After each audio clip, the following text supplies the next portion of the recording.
దేవుని మహాప్రశస్తమైన ప్రభావనామమును బట్టి మీ అందరికీ వందనం మన్నాతలు తెలియజేస్తున్నాను.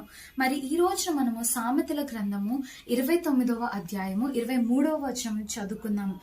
ఎవని గర్వము వానిని తగ్గించును, వినయ మనస్కుడు ఘనతనందును. ఎవని గర్వం అంట వానిని తగ్గిస్తుందంట.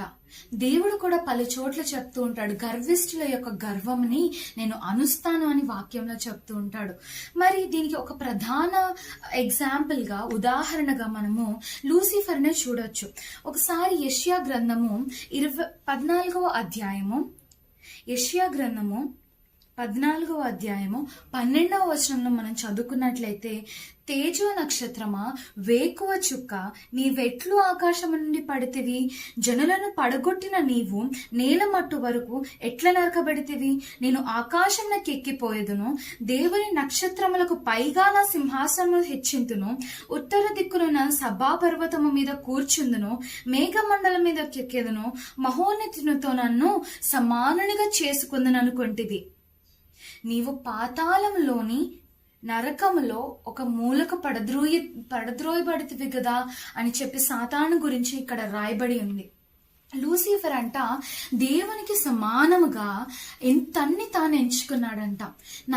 నేను ఇంత బాగా ఆరాధిస్తాను, నేను ఆయన వెలుగులో ఉంటాను, నాకు దేవుడికి ఏమి తక్కువ, నాకు దేవుడికి ఏంటి వ్యత్యాసము, నేను దేవుడు ఒకటే అని చెప్పి అతడు హృదయంలో అనుకున్నటను బట్టి అతడు పడద్రోయబడినట్లుగా మనం చూస్తున్నాం. మరి ఒక దగ్గర యెహెజ్కేలు గ్రంథము 29వ అధ్యాయము 13వ వచనంలో ఇలా రాయబడి ఉంది, దేవుని తోటయగు ఏదేనులో నీ ఉంటివి, మాణిక్యము, గోమేధికము, సూర్యకాంతమని, రక్తవర్ణపు రాయి, సులిమాని రాయి, మరకతము, నీలము, పద్మరాగము, మాణిక్యము అను అమూల్య రత్నములతోనూ బంగారముతోనూ నీవు అలంకరించబడి ఉన్నావు.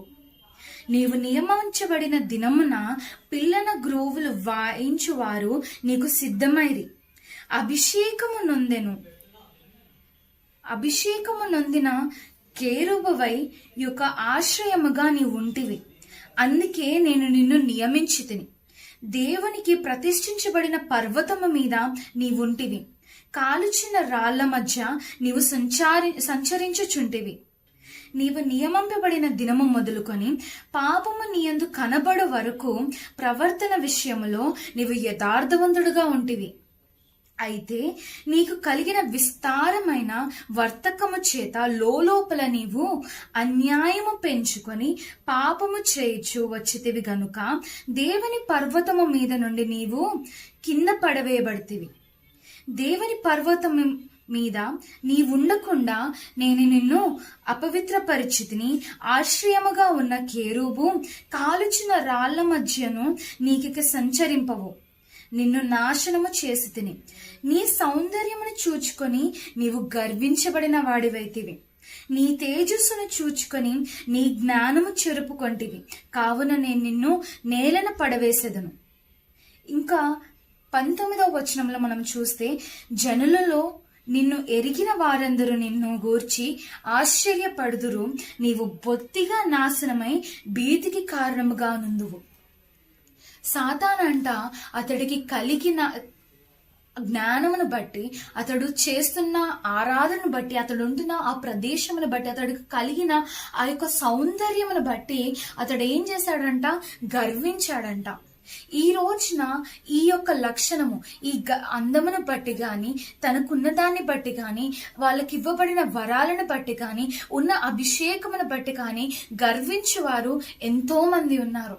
అయితే ఈ గర్వించడాన్ని బట్టి, ఈ గర్వించబడిన ఈ యొక్క స్వభావమును బట్టి, ఈ యొక్క లక్షణమును బట్టి వారికి అభిషేకించబడిన ప్రదేశము నుంచి కిందకి పడదోయబడిన వారు ఉన్నారు.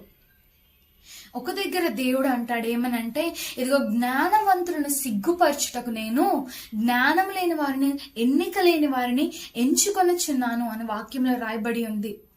కనుక ఈ లక్షణం ఉన్నట్లయితే లూసిఫర్ అనబడిన వాడు ఎలా అయితే పాడద్రోయబడ్డాడో, ఎలా అయితే నరకములో అతడు ఒక మూలకి చేర్చబడి ఉన్నాడో, మన జీవితంలో కూడా అలాగే ఉంటాయి.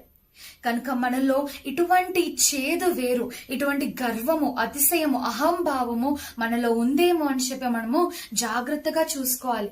వాక్యంలో మరి ఒక దగ్గర దేవుడు ఏమని అంటాడంటే, అతిశయింపగోరినవాడు, అతిశయింపాలనుకున్నవాడు ఆయనను చూసి, నన్ను చూసి అతిశయింపవలెను అని వాక్యంలో రాయబడి ఉంటుంది. మనకు కలిగిన అతిశయము గాని, ఆనందము గాని ఏదైనా కూడా అది మనము దేవుని వైపు డైరెక్ట్ చేసినప్పుడు అది మనకి ఎంతో ఆశీర్వాదకరముగా దేవుడు మనని తీర్చిదిద్దుతాడు. మరి ఎంతో ఆశీర్వాదకరముగా మన ఆయన పైకి తీసుకొని వస్తాడు. ఈ కొద్ది మాటల దేవుడు మనందరి వెనుకల్లో దీవించును గాక. ఆమేన్.